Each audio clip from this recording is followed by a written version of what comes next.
မိန်းကလေးတစ်ယောက်ကသူချစ်ကြိုက်မိတဲ့ယောက်ျားလေးတစ်ယောက်အပေါ်ကိုဘာအချက်တွေကြည့်ပြီးတော့ချစ်ကြိုက်မိတာလဲဆိုရင်အဲ့ဒီယောက်ျားလေးကငါ့အပေါ်ကျင်နာတဲ့လောက်တယ်ယူရတဲ့လောက်တယ်နှွေးထွေးမှုတွေပေးနိုင်လောက်တယ်ပြီးတော့စိတ်လုံခြုံမှုတွေကိုလည်းပေးနိုင်လောက်တယ်ထင်ပြီးတော့အများစုချစ်ကြိုက်သွားကြတာဖြစ်တယ်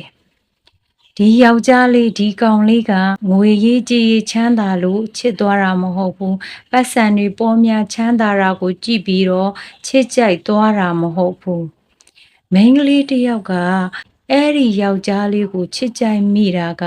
သူကကိုနှွေးထွေးမှုတွေပေးမယ်လုံခြုံမယ်စိတ်ချမယ်ဆိုတဲ့အရာလေးနဲ့ပဲချစ်ကြိုက်သွားတဲ့သူတွေကအများဆုံးဖြစ်တယ်